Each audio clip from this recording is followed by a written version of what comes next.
प्रिय दर्शकों, नमस्कार। आप सबका हमारे YouTube चैनल में स्वागत है। आज हम अपने इस वीडियो में कक्षा 6 के रुचिरा भाग 1 के पहले पाठ शब्द परिचय इसके विषय में पढ़ेंगे। हिंदी अनुवाद तथा अभ्यास कार्य को करेंगे। तो चलिए वीडियो को शुरू करते हैं और देखते हैं इस पाठ में कौन कौन से अकारांत पुल्लिंग शब्द दिए हैं। अकारांत पुल्लिंग शब्द वे शब्द होते हैं जिन शब्दों के अंत में अ लगा होता है। जैसे यहाँ पे गिलास आपको दिखाई दे रहा है, इसे संस्कृत भाषा में चषकः कहते हैं, जिसके क के अंत में अ लगा है, इसलिए ये अकारांत पुल्लिंग शब्द है। इसी पर आधारित पूरे पैराग्राफ में वाक्य मिलेंगे और एक तरफ को संस्कृत के वाक्य हैं, दूसरी तरफ को हिंदी के वाक्य हैं। तो चलिए इसको हम पढ़ना शुरू करते हैं। एषः क, यह क्या है। एषः का शाब्दिक अर्थ यह और कः का शाब्दिक अर्थ है क्या या कौन। एषः चषकः, यह गिलास है। किम एषः बृहत्, क्या यह बड़ा है। न एषः लघु, नहीं यह छोटा है। तो यहाँ पे इस पूरे पैराग्राफ में हमने गिलास के बारे में बात की। तो अगले पैराग्राफ में हम देखेंगे कि आपको एक चित्र में दर्जी दिखाई दे रहा है। इससे संबंधित यह पूरा पैराग्राफ होगा। और दर्जी के लिए प्रयोग होने वाला सौचिकः शब्द भी पुल्लिंग शब्द है। सः क, यहाँ पे एक चीज ध्यान देने योग्य बात है कि जो चीज हमारे से दूर होगी उसके लिए हम सः तौ ते अर्थात तत् शब्द का प्रयोग करेंगे, और जो हमारे पास होगी उसके लिए एतत् शब्द का प्रयोग करेंगे। जैसे एषः, एतौ, एते। क्योंकि यहाँ पे गिलास हमें नजदीक दिखाई दे रहा है, इसलिए यहाँ पे एषः होगा। और यहाँ पे हमारे को चित्र में दर्जी दूर बैठा हुआ दिखाई दे रहा है, इसलिए हम क्या करेंगे, इसके लिए तत् शब्द का प्रयोग करेंगे। तो चलिए, सः क, वह कौन है। सः सौचिकः, वह दर्जी है। सौचिकः अर्थात दर्जी। किम अर्थात क्या। करोति अर्थात कर रहा है, दर्जी क्या कर रहा है। किम सः खेलती, क्या वह खेल रहा है। न सः वस्त्रम सिब्यति, नहीं वह कपड़े सिल रहा है या कपड़े की सिलाई कर रहा है। वस्त्रम यानी कपड़े, सिब्यति यानी सिलाई कर रहा है। अगले चित्र में देखिए, इस चित्र में आपको कुत्ते नजदीक दिखाई दे रहे हैं और कुत्तों की संख्या 2 है, इसलिए एतद शब्द के द्विवचन में एतौ हो जाएगा। एतौ कौ, ये 2 कौन है। यहाँ पे कौ का अर्थ भी कौन होगा। कह कौ के इन तीनों का अर्थ एक वचन, द्विवचन और बहुवचन में कौन ही होगा। एतौ शुनकौ स्तः, ये 2 कुत्ते हैं। किम एतौ गर्जतः, क्या ये दोनों गरज रहे हैं। न एतौ उच्चै बुक्तः, नहीं ये दोनों जोर से भौंक रहे हैं।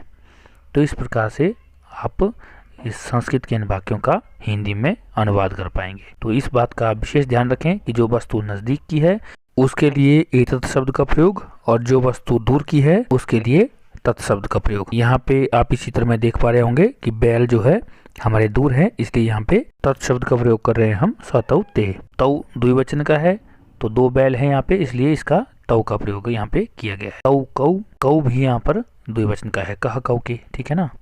तौ कौ, वे 2 कौन है। तौ बलिवर्दौ स्तः, बैल के लिए बलिवर्दः ये प्रयोग होता है संस्कृत में शब्द। 2 बैल हैं तो इसलिए बलिवर्दौ। तौ बलिवर्दौ स्तः, वे 2 बैल हैं। तौ धावतः, क्या वे दोनों दौड़ रहे हैं। धाव धातु से धावतः द्विवचन का प्रयोग किया गया है, क्या वे दोनों दौड़ रहे हैं। न तौ क्षेत्रम कर्षतः, नहीं वे दोनों खेत को जोत रहे हैं।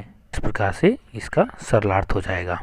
अगला हमारे पास चित्र आप देख रहे हैं, ये बैग फिर से हमारे पास जो थैले दिखाई दे रहे हैं ये फिर से हमारे पास क्या है, नजदीक है, इसलिए इसके लिए फिर से हम एतत् शब्द का प्रयोग करेंगे। क्योंकि इनकी संख्या 2 से अधिक है, इसलिए यहाँ एतत् शब्द के बहुवचन का प्रयोग होगा। चह एतौ एते, बहुवचन का है इसलिए एते। एते के ये सब क्या है। एते स्यूतः सन्ति, सब थैले हैं। स्यूतः का अर्थ होता है थैले, ये सब थैले हैं। किम एते हरितवर्णः, क्या ये हरे रंग के हैं।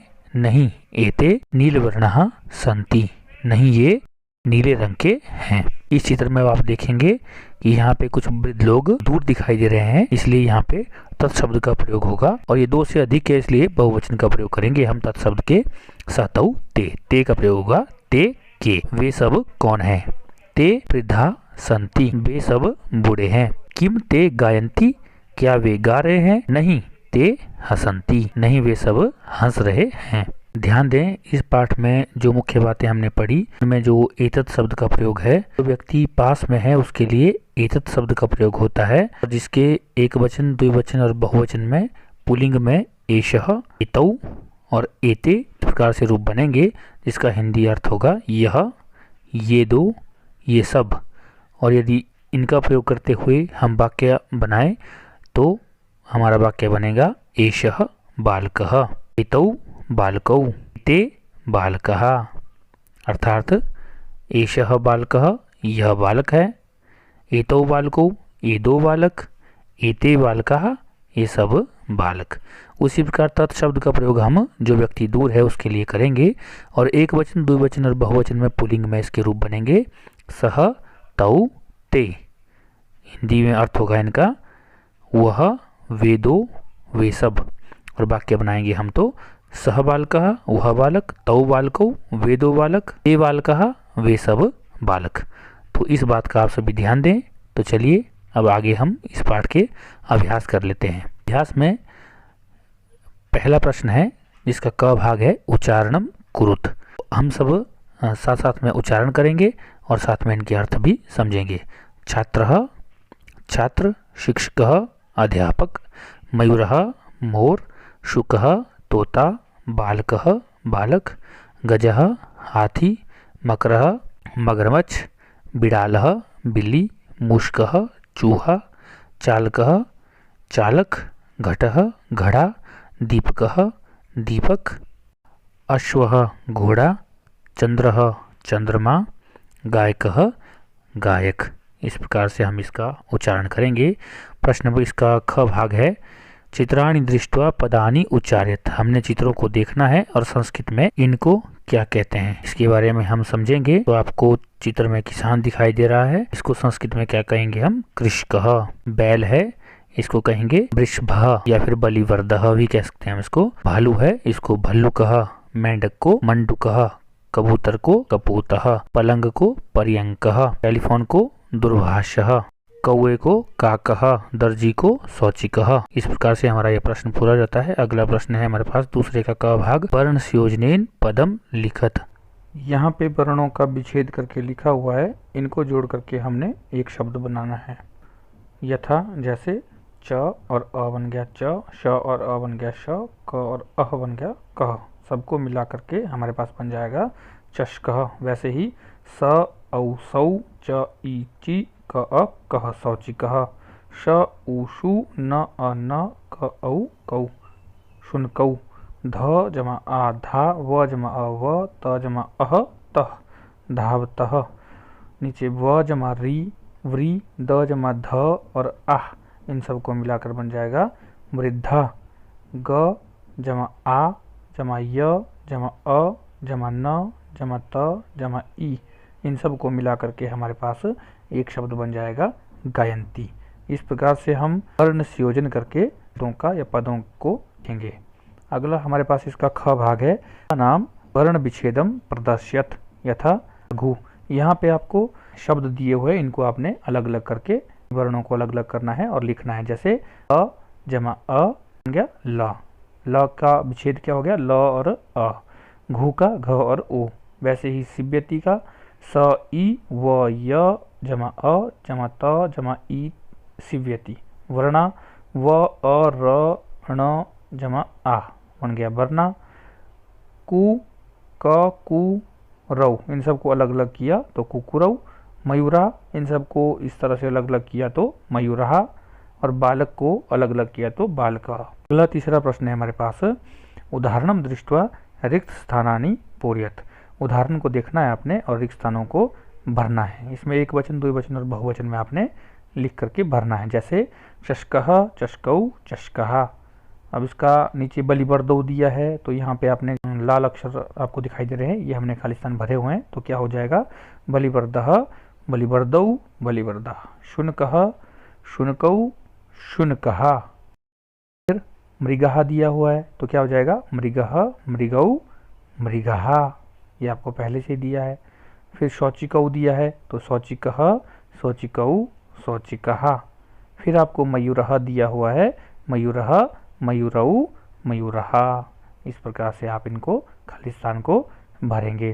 अगला प्रश्न है आपके पास, चित्राणि दृष्ट्वा संस्कृत पदानि लिखत। संस्कृत पदों को आपने लिखना है। जैसे आपको हाथी दिखाई दे रहा है, इसको संस्कृत में क्या कहेंगे? हाथी को क्या कहेंगे? गजः। कौवे को काकः, चंद्रमा को चंद्रः, ताले को तालः, भालू को भल्लुकः और बिल्ली को क्या कहेंगे? बिड़ालः। पांचवा प्रश्न है, चित्रम दृष्ट्वा उत्तरम लिखत। यहाँ प्रश्न पूछे गए हैं आपको, उनका उत्तर आपने चित्र को देख करके लिखना है। जैसे बालकः किम करोति, बालक क्या कर रहा है? तो आपको दिखाई दे रहा है बालक क्या कर रहा है? बालकः पठति, बालक तो पढ़ रहा है, तो इसलिए क्या हो जाएगा इसका? बालकः पठति। अश्वौ किम कुरुतः, दो घोड़े क्या कर रहे हैं? क्या हो जाएगा इसका उत्तर? अश्वौ धावतः, घोड़े दौड़ रहे हैं, दो घोड़े दौड़ रहे हैं। अगला है कुकुरः किम कुर्वन्ति, यहाँ पे कुत्ते हैं, बहुत हैं, तो इसलिए बहुवचन का प्रयोग हुआ है कुकुरः, कुत्ते क्या कर रहे हैं? कुकुरः भुकन्ति, कुत्ते भौंक रहे हैं, यहाँ पे भी बहुवचन का प्रयोग होगा। अगला है छात्रौ किम कुरुतः, यहाँ आपके दो छात्र हैं, इसलिए यहाँ द्विवचन का प्रयोग होगा, तो क्या बन जाएगा? छात्रौ, छात्रौ किम कुरुतः, दो छात्र क्या कर रहे हैं? तो छात्रौ पठतः, दोनों छात्र पढ़ रहे हैं। फिर आगे है कृषकः किम करोति, किसान क्या कर रहा है? एक वचन है यहाँ पे किसान, तो कृषकः हो जाएगा, किसान क्या कर रहा है? कृषका क्षेत्रम कर्षति, तो किसान जो है खेत को जोत रहा है। आगे आपको दो हाथी दिखाई दे रहे हैं, इसलिए द्विवचन का प्रयोग करेंगे हम गजः में। गजौ किम कुरुतः, दो हाथी क्या कर रहे हैं? गजौ चलतः, दोनों हाथी चल रहे हैं। अगला प्रश्न है हमारे पास छठा, पदानि संयोज्य वाक्यानि रचयत। आपने ये जो लेफ्ट और राइट दोनों तरफ को जो पंक्तियां दी है, इनको आपने आपस में जोड़ना है और आपने एक सार्थक वाक्य की रचना करनी है। जैसे गजः चलंती, यहाँ पे एक चीज का ध्यान देना आपने, यदि एक वचन का कोई शब्द है तो उसको एक वचन के साथ ही, द्विवचन को द्विवचन के साथ और बहुवचन को बहुवचन के साथ ही जोड़ना है, तभी सार्थक वाक्यों की रचना होगी। जैसे गजः चलंती, सिंहौ गर्जतः, गायकः गायति, बालकौ पठतः, मयूरः नृत्यन्ति। जैसे हमने वाक्य यहाँ पे सामने आपको बनाए हुए हैं, ऐसे इनको आपस में आपने जोड़ देना है, इस प्रकार से वाक्य बन जाएंगे। तो इस चीज का आपने ध्यान रखें कि केवल जो वचन आपको कर्ता का दिया है वही वचन आप क्रिया का भी जोड़ें। सातवां प्रश्न है, मंजूषातः पदम चित्वा रिक्त स्थानानि पूरयत। आपको एक मंजूषा दी है, पंक्ति दी गई है, इन पंक्तियों को आपने खाली स्थान में भरना है। जो जिस वचन का होगा उसको उसी वचन के साथ भरना है। जैसे मयूरः बहुवचन का है तो क्या आएगा? नृत्यन्ति। गजौ चलतः, वृक्षा फलन्ति, सिंहौ गर्जतः, बानरः खादति, अश्वः धावति।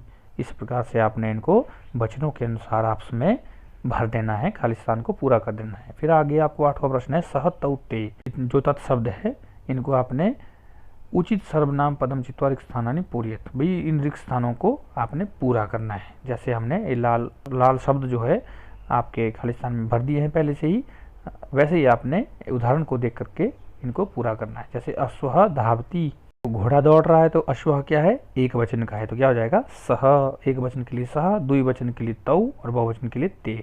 अश्वः धावति, सह धावति। गजः चलन्ति, यहाँ पे गजा बहुवचन है, तो क्या हो जाएगा? ते, ते चलन्ति। छात्रौ पठतः, यहाँ पे छात्रों क्या है? दो छात्र है, द्विवचन है, तो क्या हो जाएगा? तौ पठतः। बानरः क्रीडन्ति, यहाँ पे बानरः क्या है? बहुत है, तो ते क्रीडन्ति हो जाएगा। फिर गायकः गायति, यहाँ पे गायक क्या है? एक वचन का है, इसलिए एक वचन की ही हमारे क्या लग जाएगी? क्रिया भी है इसमें साथ में, गायति, तो क्या हो जाएगा? सह गायति।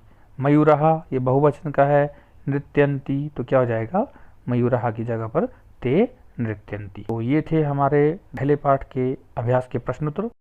उम्मीद है आपको समझ आ गया होगा, और यदि वीडियो आपको अच्छी लगी होगी तो हमारे चैनल को लाइक करें, सब्सक्राइब करें और अपने दोस्तों के साथ ज़रूर शेयर करें। धन्यवाद, मिलते हैं अगली वीडियो में। आपका दिन शुभ हो।